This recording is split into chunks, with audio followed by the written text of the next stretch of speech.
समान व्यास तथा समान ऊंचाई वाले बेलन, शंकु और गोले के आयतन का अनुपात।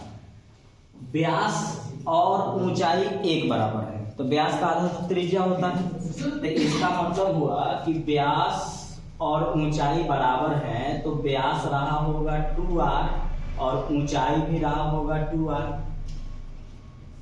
ये रहा व्यास और ये रहा ऊंचाई, व्यास और ऊंचाई। तो व्यास अगर यहाँ पर 2r है तो ऊंचाई कितना होगा? 2r होगा। क्यों होगा? क्योंकि हमको यहाँ से r बताना है। त्रिज्या इसका क्या होगा? आधा होता है, तो इसकी त्रिज्या क्या हो जाएगा? r। क्योंकि उसने क्या वर्ड बोला था? उसने बोला था कि व्यास और ऊंचाई बराबर होना चाहिए। तो व्यास किसको बोलते हैं? 2r को बोलते हैं। तो ऊंचाई भी उसका 2r ही रहा होगा, तो त्रिज्या क्या रहा होगा? r रहा होगा, क्योंकि व्यास का आधा क्या होता है? त्रिज्या। तो ये रहा व्यास, तो व्यास 2r और ऊंचाई भी 2r मैंने कर दिया, क्योंकि उसने साफ कहा कि व्यास और ऊंचाई आपस में क्या होंगे? बराबर। अब इनके आयतन का अनुपात बताना है, तो ध्यान रखिएगा ये h है और ये वाला व्यास है और आपका त्रिज्या यहाँ r निकल चुका है। तो आप एक तरफ से लिखेंगे बेलन का आयतन होता है पाई आर स्क्वायर एच, शंकु का आयतन 1/3 पाई आर स्क्वायर एच और गोले का आयतन होता है 4/3 पाई आर क्यूब। पाई पाई पाई खत्म। आर क्या है? यहाँ भी आर ही है, तो आर स्क्वायर लिख देते हैं। एच क्या है? तो 2r है। एच क्या है? 2r है, ठीक है। 1/3 आर स्क्वायर चाहिए, तो ठीक है आर स्क्वायर ही रहता है, आर स्क्वायर। एच क्या है? एच 2r है, ये रहा 4/3 आर क्यूब। आर आर है, ये रहा आर क्यूब। आर क्यूब का मतलब वही बड़ा वाला है, ताकि मैं सबसे काट सकूं। अब 3 को जब रेशियो में होता है तो इसका मतलब होता है कि कटेगा तो तीनों में और नहीं कटेगा तो कोई में नहीं, तो तीनों में कटना चाहिए था। आर स्क्वायर और आर मिलके आर क्यूब बनता है, आर स्क्वायर और आर मिलके आर क्यूब बनता है, और ये रहा आर क्यूब। यहाँ पर क्या बचा आपके पास? 2, तो 2 से कटने लायक है। 2 एकम 2, 2 एकम 2, 2 दूना के 4। आपके पास यहाँ कुछ नहीं बचा, तो 1 यहाँ बचा 1/3 और यहाँ बचा आपके पास 2/3। अब आप जब रेशियो पढ़े होंगे तो एक चीज बताया गया होगा कि जब रेशियो फ्रैक्शन में जाता है तो नीचे वाला के एलसीएम निकालते हैं, तो 3 का एलसीएम तो 3 रह जाएगा और जो भी एलसीएम आएगा उससे सब में गुना कर देंगे। तो 3 का एलसीएम 3 रह गया, तो 3 से गुना कर लीजिए, 3 से गुना कर लीजिए, तो 3 और 3 खत्म। यहाँ 3 एकम 3, 1 एकम 1, 2 एकम 2, 3 1 2, 3 1 2। समझना क्या था? बस ये व्यास और ऊंचाई बराबर। व्यास को 2r बोलते हैं तो ऊंचाई भी 2r हो गया, तो r क्या हो गया? r उसका आधा हो जाएगा, त्रिज्या। अब बेलन का आयतन पाई आर स्क्वायर एच, शंकु का 1/3 पाई आर स्क्वायर एच, गोले का 4/3 पाई आर क्यूब। आर स्क्वायर तो आर रह गया, एच 2r बनेगा। आर स्क्वायर आर रह गया, एच 2r बनेगा। ये आर क्यूब रह गया। आर स्क्वायर और आर मिल करके क्यूब बनेंगे, क्यूब बनेंगे, क्यूब बनेंगे। क्यूब से क्यूब खत्म, 2 2 2 खत्म, बचा 1 1/3 2/3। नीचे वाला का एलसीएम निकालेंगे, 3 आएगा, 3 से सब में गुना करेंगे, वो सीधा हो जाएगा। तो 3 एकम 3, 1 एकम 1, 1 2 2 का आंसर आएगा ऑप्शन सी।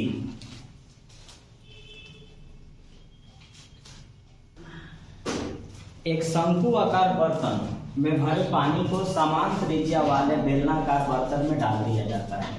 इस बेलनाकार बर्तन की ऊंचाई 6 सेंटीमीटर है, तो शंकु की ऊंचाई कितनी है? त्रिज्या दोनों का बराबर है, इसका पानी उसमें डाल रहे हैं तो इसका मतलब आयतन बराबर है। आयतन बराबर है तो आयतन बराबर का फॉर्मूला लग जाएगा। आयतन बराबर होता है तो आपका शंकु का आयतन हो जाएगा 1/3 पाई आर स्क्वायर एच और बेलन का आयतन हो जाएगा पाई आर स्क्वायर एच। पाई से पाई खत्म हो जाएगा। दोनों का त्रिज्या बराबर था इसलिए त्रिज्या भी खत्म हो जाएगा, बराबर नहीं रहता तो यहाँ लिखना पड़ता। अब यहाँ पर क्या है कि बेलनाकार बर्तन में डाला जाता है और ये बेलन का ऊंचाई दिया हुआ है, तो बेलन का ऊंचाई 6 दिया हुआ है, तो यहाँ बचा h/3 बराबर इसका वैल्यू है 6, 18 सेंटीमीटर इसका ऊंचाई हो जाएगा। इसका पानी उसमें डाल दिया जा रहा है, इसका मतलब है कि दोनों का आयतन बराबर है, दोनों का आयतन शंकु का आयतन 1/3 पाई आर स्क्वायर एच, बेलन का आयतन पाई आर स्क्वायर एच। दोनों का त्रिज्या बराबर था, त्रिज्या काट दिया, पाई काट दिया। इसका एच पूछा है और इसका एच दिया है, 6 है, तो 6 18, आंसर होगा 18 सेंटीमीटर उसकी ऊंचाई होगी। एक शंकुआकार बर्तन के आधार की त्रिज्या 10 सेंटीमीटर, ऊंचाई 48 सेंटीमीटर है। यह पानी से भरा हुआ है। इस पानी को बेलनाकार बर्तन में डाल दिया जाता है जिसके आधार की त्रिज्या 20 सेंटीमीटर है। तो इसका ऊंचाई कितना होगा? हमको पता है कि पानी, इसका पानी अगर उसमें हम डालते हैं तो दोनों का आयतन बराबर होता है। तो आयतन बराबर है तो आयतन का फॉर्मूला लगा लीजिए, 1/3 पाई आर स्क्वायर एच। शंकु का आयतन 1/3 पाई आर स्क्वायर एच, बेलन का आयतन पाई आर स्क्वायर एच। पाई और पाई खत्म। इसका त्रिज्या 10 और 48 ऊंचाई दिया हुआ है, तो 1/3, इसका त्रिज्या 10 है तो 10 का स्क्वायर 100 और ऊंचाई 48 है तो 48 रहा। इसका त्रिज्या 20 दिया हुआ है तो 20 का स्क्वायर 400, या तो 20 गुने 20 लिखेंगे। और इसका ऊंचाई कितना होगा नहीं पता, यही तो पूछा जा रहा है आपसे। 3 से काटेंगे तो 16 × 48, 20 × 25 100, 5 चौका 20, 4 चौका 16। एच का वैल्यू 4 सेंटीमीटर, उसकी जो ऊंचाई होगी वो 4 सेंटीमीटर होगी, या 4 सेंटीमीटर ऊंचाई तक पानी जाकर के भर जाएगा। धातु के बने एक शंकु के आधार की त्रिज्या 2.1 सेंटीमीटर, ऊंचाई 8.4 सेंटीमीटर। इसे पिघला कर एक गोला बनाया गया है। गोले की त्रिज्या क्या है? पिघला जैसे ही दिए आयतन बराबर, जैसे ही पिघलाएंगे आयतन बराबर हो जाएगा और आयतन का फॉर्मूला लगा देंगे। शंकु का आयतन होता है 1/3 पाई आर स्क्वायर एच और गोले का आयतन होता है 4/3 पाई आर क्यूब। पाई और पाई खत्म हो गया, यहाँ से 3 और 3 खत्म कर दिए। इसकी आधार की त्रिज्या 2.1 है, स्क्वायर का मतलब 2 बार, 2.1 गुने 2.1।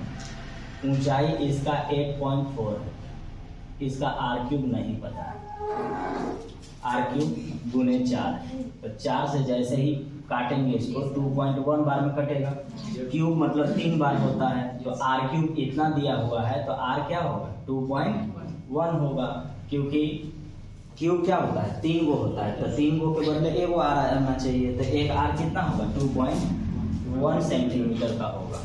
पिघला देंगे आयतन बराबर हो जाएगा। जस्ते के बने 6 सेंटीमीटर त्रिज्या के अर्धगोले को पिघलाकर 75 सेंटीमीटर ऊंचाई के शंकु में ढाला गया है। इस शंकु के आधार की त्रिज्या क्या है? पता है, पिघला दिए आयतन ही बराबर होगा, बस फॉर्मूला जानने की जरूरत है। हर बार अलग अलग चीज को पिघलाएंगे, अलग अलग आकृति बनेगा, सबका आयतन से बराबर होगा। तो ये अर्धगोला है, तो अर्धगोले का आयतन होता है 2/3 पाई आर क्यूब। इसका आयतन और पिघला करके हम शंकु बना रहे हैं तो 1/3 पाई आर स्क्वायर एच आपस में बराबर होंगे। पाई पाई 3 और 3 खत्म। इसका आर क्यूब जस्ते के बने 6 सेंटीमीटर त्रिज्या के अर्धगोला, अर्धगोला का त्रिज्या ये दिया हुआ है। क्यूब का मतलब 3 बार, तो 2 गुने या फिर 6 का क्यूब 216 डायरेक्ट लिख लें बराबर। पाई तो कट चुका है, इसका आर चाहिए हमको, आधार की त्रिज्या नहीं पता है। ऊंचाई मालूम है 75 सेंटीमीटर है, 75 सेंटीमीटर है। अब यहाँ से अगर आप 3 से काटते हैं तो ये 25 बार में कटेगा, और 3 से काटेंगे तो 72 बार में, तो 72 दूनी 44, 25 नीचे, तो आर स्क्वायर बराबर 72 दूना 144 और ई वाला 25 नीचे। अब आपको पता है स्क्वायर हटाने पर रूट चढ़ेगा, तो रूट चढ़ेगा तो आर का वैल्यू 12 निकलेगा और यहाँ से 5 निकलेगा। भाग देंगे तो 5 दूना के 10 और 5 चौका 20। इसकी जो त्रिज्या होगी वो 2.4 सेंटीमीटर होगी। त्रिज्या आर के एक अर्धगोला में से अधिकतम आयतन का एक गोला काटा गया है। इस अर्धगोला तथा गोले के आयतन का अनुपात क्या होगा? बस ये लास्ट क्वेश्चन है, 3D खत्म। तो आयतन कहाँ कहाँ कैसे निकाला जाता है? तो पिघला देंगे तो आयतन बराबर हो जाएगा, कहीं पानी डालेंगे या कहीं से पानी निकालेंगे आयतन निकाला जाता है, काट करके निकालेंगे आयतन निकाला जाता है। इन सभी कंडीशन में आयतन निकाला जाता है। तो सारे चीज को देख लीजिएगा। फिलहाल यहाँ पर सवाल है कि एक अर्धगोला है, अर्धगोला माने कटोरा, अर्धगोला का मतलब कटोरा। कटोरा में गौर से देखिएगा, गौर करिएगा, मेन खेल इसका फिगर है, फिगर समझ रहे तो सब ठीक है। ये त्रिज्या है, ई भी त्रिज्या है, ई क्या है? सिर्फ त्रिज्या है। केंद्र से परिधि को छूने वाले लाइन को त्रिज्या कहते हैं, चाहे वो जहां से भी छुआ है, तो ये त्रिज्या है। अब यहाँ से कह रहा है कि ये एक कटोरा है और कटोरा में से एक गोला, बड़ा से बड़ा गोला काटना है। तो बड़ा से बड़ा गोला काटना है तो कुछ इस तरह से आप काटिएगा, यही ना काटिएगा। तो आप गौर से देखिए कि अर्धगोला के जो त्रिज्या था, अर्धगोला था, ऐसे लिख देता हूं समझने के लिए। अर्धगोला के जो त्रिज्या है, ये बड़ा वाला गोला के का काम है? व्यास। ये क्या बन गया? व्यास ना बन गया। तो ये गोला का व्यास कहलाया। तो गोला का व्यास अगर है तो गोले का जो व्यास है वो कितना है? आर है। अब ध्यान रखिएगा, अर्धगोला के लिए त्रिज्या यहाँ से यहाँ तक भी त्रिज्या। इसमें से एक गोला काट रहे हैं, गोला यहाँ से अब हम गोला काटेंगे, तो गोला जब काटेंगे तो उसका जो ये अर्धगोला के जो ये त्रिज्या है वह गोले का व्यास कहलाएगा। तो गोले का व्यास अगर r है तो इसकी त्रिज्या कितनी होगी? r/2। तो बस हो गया। अब आपको पता ही है, पिघलाएंगे आयतन निकाला जाता है, पानी भरेंगे या पानी डालेंगे आयतन निकाला जाता है, मिट्टी खोदेंगे या मिट्टी भरेंगे आयतन निकाला जाता है, काट देंगे आयतन निकाला जाता है। तो यहाँ पर आयतन निकालना है आपको, तो आयतन निकाल लीजिए। अब तो कोई दिक्कत नहीं है। अर्धगोले का आयतन 2/3 πr3, गोले का आयतन 4/3 πr3। तो 3 खत्म, 2 से 2 बार पाई से पाई खत्म। ये अर्धगोला है, इसकी त्रिज्या r है, तो ये r³ ही कहलाया। ये गोला है, इसकी जो त्रिज्या है वो r/2 है। तो r/2 का होल क्यूब करना है, तो होल क्यूब करिएगा तो r³ होगा, 2 का क्यूब करिएगा तो 8 होगा। 2 का क्यूब क्या हो जाएगा? 8 हो जाएगा। और कुछ बचा हुआ है? 2 बचा हुआ है। कहाँ? 2 है, यहाँ क्यूब। तो r³ तो गया 2 से 4 बार में, 4 यहाँ जाएगा, तो 4 यहाँ और यहाँ कुछ नहीं, यानी ये आंसर क्या आएगा? 4/1। इसमें जानने की जरूरत सिर्फ एक चीज है कि अर्धगोले की जो त्रिज्या है वही गोले का व्यास कहलाएगा। बाकी फॉर्मूला लगा दिया, आंसर आ गया 4/1। अब अगला बार नया चैप्टर पर आएंगे।